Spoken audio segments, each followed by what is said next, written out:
le Mundaneum est un centre d'archives privé. Nous avons en fait 6 km de documents à classer, à décrire, à numériser et à valoriser auprès de différents publics. Voilà, et qui Voilà. va depuis les balbutiements du classement dans le mode papier jusqu'à maintenant Google, qui est évidemment un peu emblématique du classement virtuel. Oui, voilà. Donc, en fait, je vais vous montrer comment les nouvelles technologies ont envahi notre métier, notre quotidien petit à petit, avec bien sûr des aspects très positifs parce que ça nous permet de toucher de plus en plus de monde, mais aussi avec quelques points négatifs puisque ça nous prend quand même pas mal de temps d'utiliser des nouvelles technologies. C'est une autre façon de travailler. Voilà, ben on va regarder la présentation. D'accord. Bon. Alors. Donc, bonjour, bienvenue au Mundaneum. Donc, je suis Raphaël Cornil, je suis archiviste au Mundaneum depuis 10 ans. Je suis responsable des collections iconographiques et des projets numériques. Donc, je vais vous montrer comment notre métier a évolué sur les 10 dernières années, en tout cas par mon expérience ici.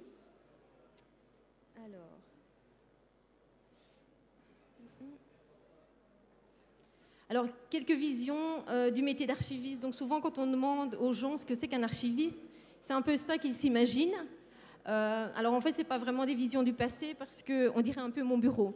D'accord ? Sauf qu'il y a quelques technologies supplémentaires, c'est-à-dire que j'ai au moins un ordinateur et un appareil photo et des scanners. Mais c'est souvent cette vision que les gens ont.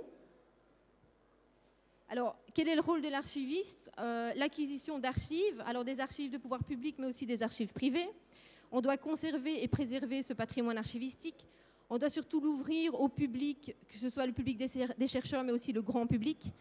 Donc, on a un service à rendre et on va également déployer des activités pour atteindre le plus large public possible. Donc, les activités, ça peut être des publications, des articles scientifiques, des expos, des visites guidées, des journées particulières comme les journées du patrimoine. Alors, les grandes étapes dans le traitement des archives, donc on collecte les archives, on les trie, on les classe, on les décrit, et puis on va valoriser. Alors, l'archiviste 2.0, ben oui, depuis quelques années, donc les nouvelles technologies ont envahi notre quotidien. Alors, il y a 10 ans, quand je suis arrivée au Mundaneum, les technologies, c'était d'avoir un PC dans les bureaux, d'accord, d'avoir Internet et d'utiliser des mails. Alors, aujourd'hui, ça paraît tout à fait fou parce que les mails, c'est notre quotidien. Il y a 10 ans, ce n'était pas le cas et souvent, les archivistes ne savaient pas utiliser un ordinateur ou quand ils le savaient, c'était pour utiliser un peu les traitements de texte, etc.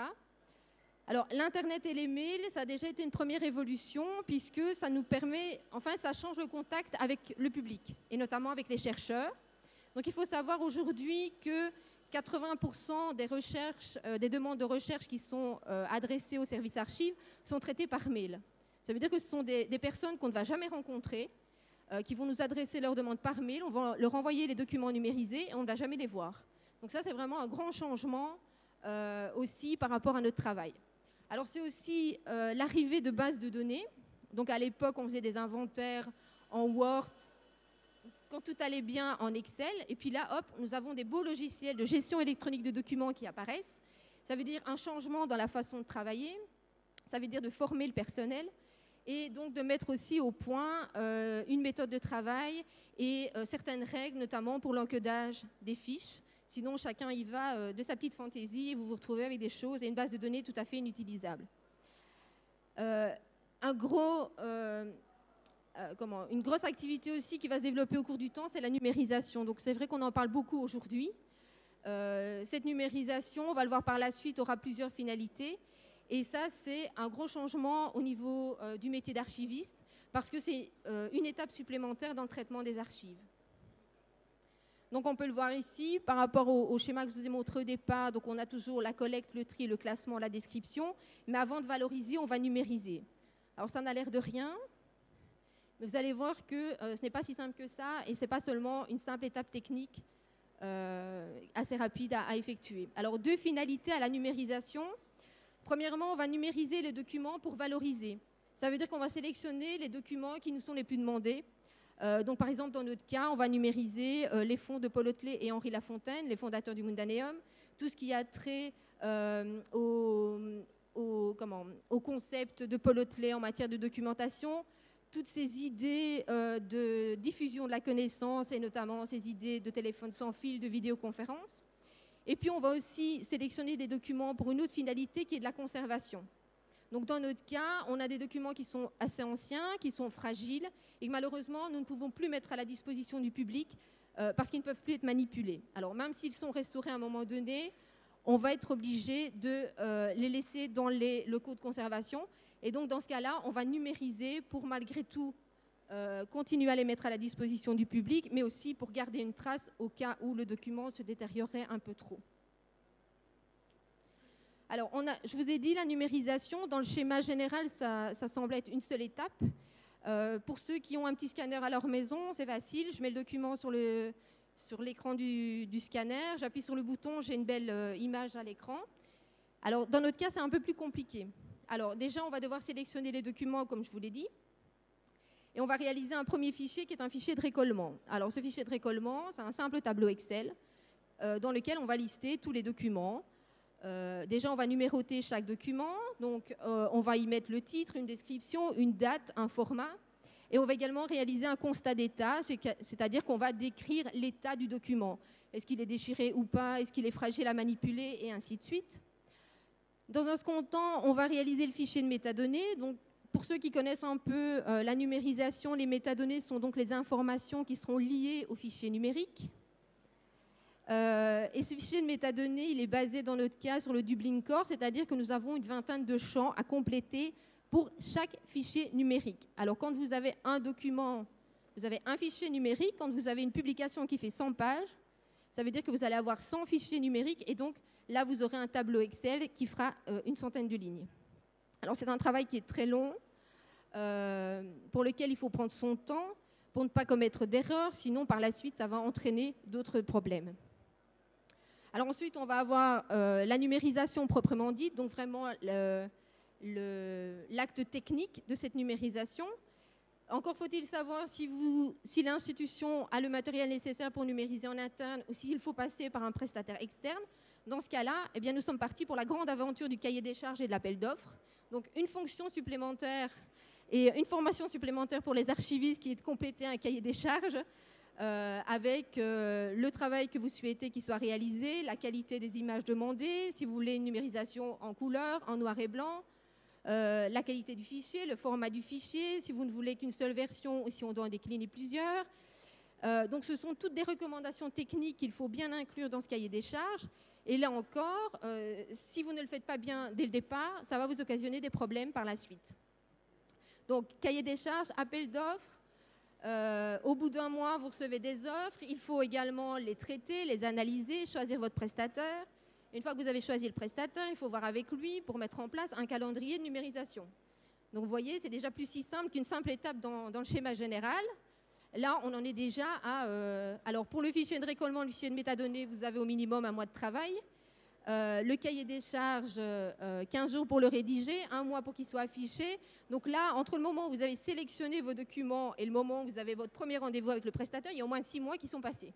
Donc il n'y a pas intérêt à ce que ce soit urgent vos fichiers, sinon c'est un peu foutu pour votre planning. Puis on va avoir donc la numérisation proprement dite. Le prestataire va vous fournir des fichiers numériques avec les métadonnées.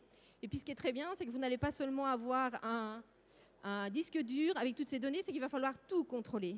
C'est-à-dire que vous allez reprendre tous vos documents, tous vos fichiers, donc votre tableau Excel de métadonnées, et vous allez vérifier si le prestataire a numérisé dans la qualité que vous vouliez, que vous avez bien le nombre de fichiers voulus et que les métadonnées correspondent bien.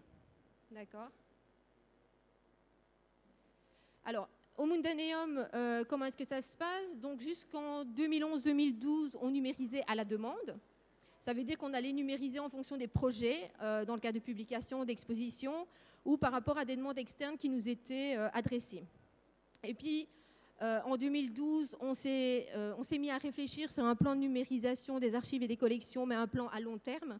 Donc, en fonction des finalités que l'on souhaitait, donc d'une part en fonction des projets à venir, mais aussi donc en fonction de l'état des documents et de la problématique de conservation. Alors, quelques projets pour lesquels nous avons sélectionné des documents, mais 2012, les pionniers du web, notamment l'expo qui est présentée en ce moment, Renaissance 2.0. 2013, nous y sommes, nous fêtons le centenaire du prix Nobel de la paix d'Henri Lafontaine. 2014, les documents en lien avec la Grande Guerre. Donc, même si le Mundaneum ne mène pas un projet spécifique autour de cette thématique, donc nous n'allons pas faire d'expo par rapport à la Grande Guerre, mais néanmoins, nous numérisons tous les documents de cette thématique pour les mettre à la disposition du public, des chercheurs, des étudiants et d'autres institutions. Et puis, bien sûr, 2015, Mons 2015, on ne peut pas passer à côté. Et donc, aujourd'hui déjà, on réfléchit à ce que l'on va numériser dans cette perspective. Alors, au niveau pratique, nous avons la chance, depuis à peu près 1 an et demi, d'avoir un photographe professionnel au sein de l'équipe du Mundaneum. Donc, ça facilite bien les choses. C'est-à-dire que parfois, j'arrive le matin en lisant « Patrick, j'ai 3 documents à numériser en urgence ». Et donc, il est bien gentil, il me les photographie tout de suite. Et puis, puisque nous sommes un centre d'archives qui dépend de la Fédération Wallonie-Bruxelles, nous intégrons le plan PEPS, qui est le plan de numérisation et de sauvegarde du patrimoine de la Fédération Wallonie-Bruxelles. Et donc là, c'est la joyeuse aventure du cahier de charges et des appels d'offres. Voilà. Alors, au niveau des plateformes de valorisation que nous utilisons aujourd'hui, nous avons notre site internet qui nous permet de faire des focus sur certains documents qui sont remarquables dans nos collections, puisqu'on a des galeries photos. Palas, qui est la base de données en ligne qui a été développée par la Fédération Wallonie-Bruxelles pour tous ces centres d'archives. Le Google Cultural Institute et Wikipédia. Alors, il faut savoir aussi qu'au niveau des plateformes de valorisation, le fait d'avoir des plateformes comme ça qui utilisent les nouvelles technologies, c'est aussi un changement dans notre façon de faire. Alors, par exemple, pour le Google Cultural Institute, donc, on conçoit des expositions virtuelles, donc vraiment des expositions avec un scénario, avec un choix de documents. Et c'est très difficile, en tout cas au niveau de l'écriture des textes, parce que quand vous utilisez des nouvelles technologies, vous avez très peu de place pour le texte, donc vous devez apprendre à réduire les informations que vous voulez apporter, mais c'est compensé par la quantité d'images que vous pouvez valoriser, donc c'est assez intéressant. Alors en conclusion, oui à la numérisation, parce qu'elle permet d'élargir le réseau avec lequel on va pouvoir travailler, que ce soit des institutions, des chercheurs ou encore d'autres personnes. On va pouvoir toucher d'autres publics, puisque nous avons à notre disposition d'autres plateformes de valorisation. Alors, je vous ai parlé de Palas. Alors oui, c'est un logiciel, c'est une base de données, mais ça reste un logiciel pour les chercheurs, ça veut dire pour des spécialistes.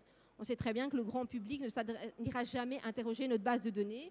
Par contre, si on utilise Wikipédia, le Cultural Institute ou d'autres plateformes dans ce style-là, on va pouvoir toucher un autre public et donc un public vraiment plus large. Donc ce sont des nouvelles formes de valorisation et ça permet donc de consulter les documents sans qu'ils soient dégradés. Maintenant, il faut être conscient de ce que ça implique. Ça va impliquer une formation du personnel parce que ce sont des nouvelles pratiques, des nouvelles normes. On décrivait les archives il y a 10 ans, on ne les décrit plus de la même façon aujourd'hui puisque les bases de données sont communes, elles peuvent être partagées au niveau national, international et donc tout le monde doit parler le même langage et on doit se conformer à certaines normes.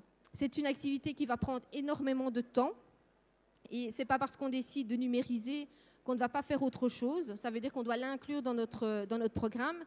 Ça a un coût financier important, les prestataires, le stockage des données.